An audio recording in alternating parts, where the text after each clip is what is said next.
शहर के कॉलेज में पढ़ने वाला अमित छुट्टियों में अपने गांव आया तो उसकी माँ बोली, मेरी सहेली चंदा आई थी।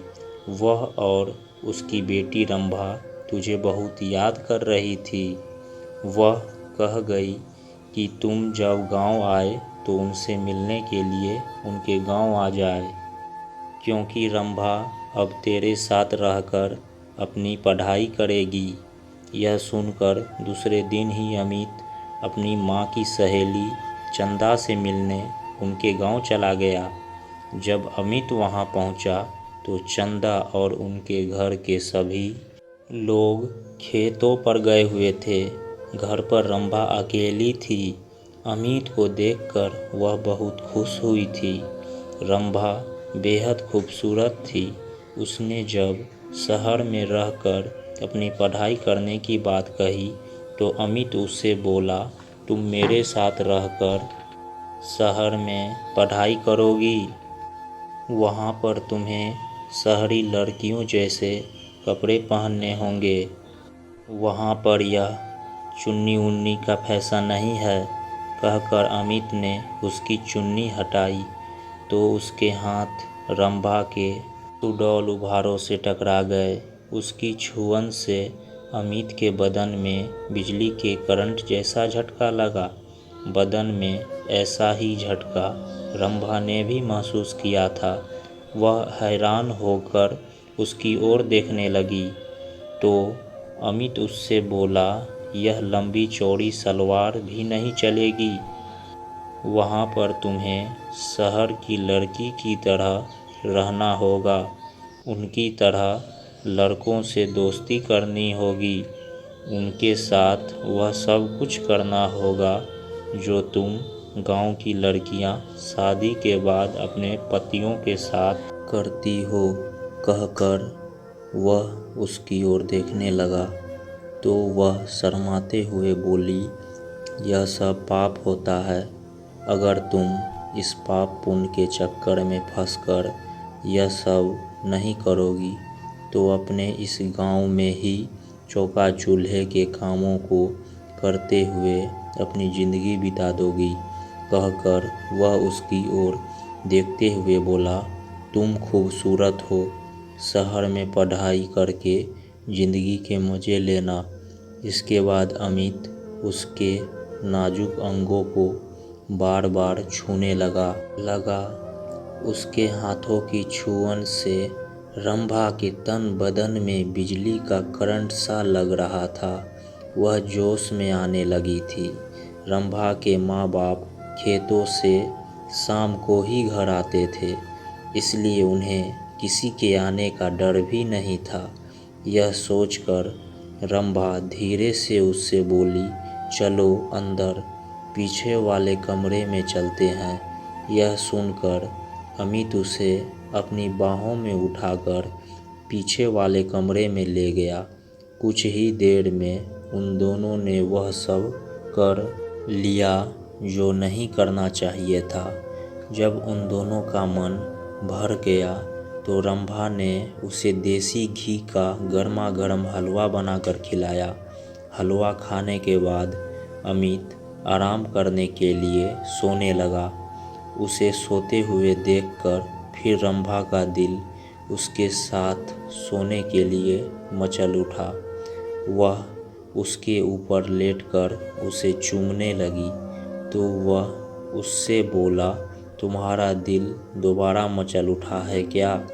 तुमने मुझे प्यार का चस्का जो लगा दिया है। रंभा ने अमित के कपड़ों को उतारते हुए कहा। इस बार वे कुछ ही देर में प्यार का खेल खेल कर पस्त हो चुके थे, क्योंकि कई नींद आने लगी थी। शाम को जब रंभा के माँ बाप अपने खेतों से घर लौटे तो अमित को देखकर खुश हुए। प्यार से वे दोनों इतना थक चुके थे कि उन्हें गहरी रंभा भी उसकी तारीफ करते नहीं थक रही थी। वह अपने माँ बाप से बोली, अब मैं अमित के साथ रहकर शहर में अपनी पढ़ाई पूरी करूंगी।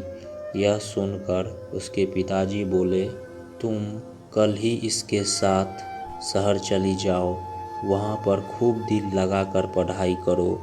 जब तुम पढ़ लिख जाओगी तो तुम्हें कोई अच्छी सी नौकरी मिल जाएगी, तुम्हारी ज़िंदगी बन जाएगी, फिर किसी अच्छे घर में इसकी शादी कर देंगे।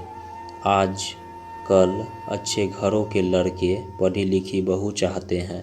रंभा की माँ ने कहा तो अमित बोला, मैं दिन रात इसे पढ़ाकर इतना ज़्यादा होशियार बना दूंगा कि फिर यह अच्छे अच्छे पढ़ो लिखो पर भारी पड़ जाएगी। रंभा की माँ ने अमित के लिए खाने को अमित के लिए अच्छे अच्छे पकवान बनाए। खाना खाने के बाद बातें करते हुए उन्हें जब रात के 10 बज गए तब उसके सोने का इंतज़ाम ऊपर के कमरे में कर दिया। जब अमित कमरे में सोने के लिए जाने लगा तब चंदा रंभा से बोली, कमरे में 2 पलंग है, तुम भी वहीं सो जाना। वहाँ पर अमित से बातें करके शहर के रहन सहन और अपनी पढ़ाई लिखाई के बारे में अच्छे से पूछ लेना। यह सुनकर रंभा मुस्कुराते हुए बोली, जब से अमित घर पर आया है तब से मैं उसे खूब जानकारी ले चुकी हूँ। पहले मैं एकदम अनाड़ी थी, लेकिन आप मुझे इतना होशियार कर दिया है कि मैं अब सब जान चुकी हूँ, असली ज़िंदगी क्या होती है। यह सुनकर चंदा खुशी से मुस्कुरा उठी। वे दोनों ऊपर वाले कमरे में सोने चले गए थे। कमरे में जाते ही वे दोनों एक दूसरे पर टूट पड़े। शहर में आकर अमित ने रंभा के लिए नए नए फैशन के कपड़े खरीदे, जिन्हें पहनकर एकदम हीरोइन जैसी फैशनेबल हो गई थी। अमित ने एक कॉलेज में उसका एडमिशन भी करा दिया था। जब उसके कॉलेज खुले तब अमित के कई अमीर दोस्तों से उसकी दोस्ती करा दी, तो रंभा ने भी अपनी कई सहेलियों से अमित की दोस्ती करा दी। गांव की सीधी सादी रंभा शहर की ज़िंदगी में ऐसी रम गई थी कि दिन में पढ़ाई और रात में अमित और उसके दोस्तों के साथ खूब मौज मस्ती करती थी। जब रंभा शहर के दूसरी लड़कियों की तरह बन संवर कर अपने गांव जाती तब उसे सभी लोग देखकर हैरान रह जाते थे। उसे देखकर दूसरी सहेलियां भी अपने माँ बाप से उसकी तरह जिद करके शहर में ही पढ़ने लगी थी। अब अमित उसके गांव की सहेलियों के साथ भी मौज मस्ती करने लगा था। उसने रंभा की तरह सब सहेलियों को भी अमित ने प्यार का चस्का जो लगा दिया था।